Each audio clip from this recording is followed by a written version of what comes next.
On the subject of the Brits, we've touched on Coulthard, we've touched on Irvine, possibly inheriting the crown as Britain's #1 driver in 97, 98. Depends on David Coulthard. And what Damon does, of course. Yeah. What about the other guys? Our old friend Martin Brundle. I think a lot of people might be surprised to learn that you were actually a teammate of Martin Brundle at Audi I think Martin. Yes, I was. Of course, in touring many cars. years ago. Oh, many years ago.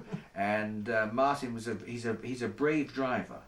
There's no doubt about it. But whether Martin will get to the position he'd like to get to in Formula One, I rather doubt it, actually. I mean, he's getting a bit long in the tooth for it now. But as a person, as a PR vehicle, and as an elder statesman, I think he's done a fantastic job. He really has. I mean, he used to be rather big-headed. Now I think he's confident without being big-headed.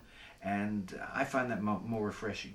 He's a good ambassador for the sport, isn't he? Because he speaks well, he understands the finances, he's a businessman, he's multilingual.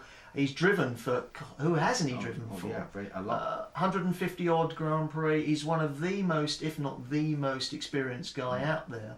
And what I would like to see is Martin's abilities and knowledge and experience and interest in safety, for example, exploited by the world of Formula One. I don't know if I agree with you on that, but nevertheless. No, I agree. I think he has a lot of experience that should be used. And I would presume that he's pretty good at development too. He had that big crash, didn't he, at the start of the season? A very, very big shunt. Yes. I mean... but he took that pretty well. Well, did he? On the outside he did. You know more about this than I do. I mean, who had a bigger shunt than you?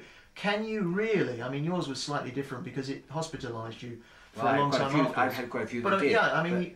Can you get over it? Yeah, I believe you can. I think it's here, not here. Yeah. I don't think it's the body, it's the mind. Yeah. And I think it depends, again, on your makeup, the sort of person you are, the way what people are like around you, how you take to it, how much you want to get back in the car and prove that you can do it to yourself as well as other people. I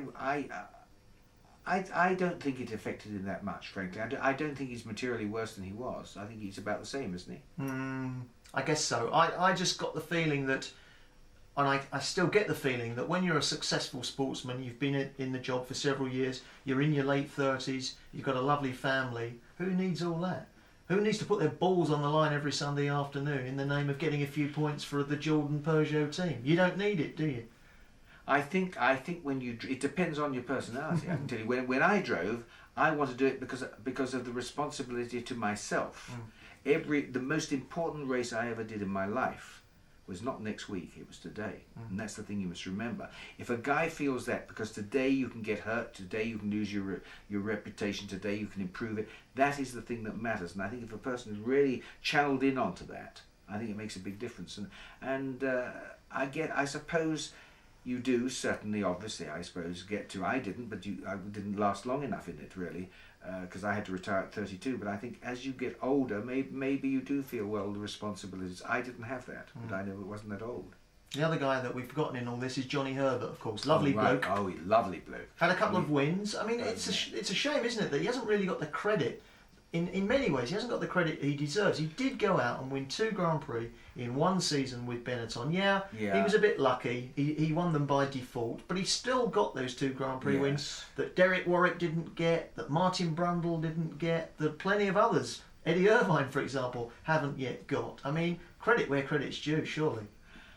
Yes, the tragedy really, I think, with Johnny is that if you remember when he first came into racing, probably thought he looked as though he was going to be another, Senna, and because of the accident or whatever, he has tapered off a bit. Nothing wrong with his accent; it's a bit like mine.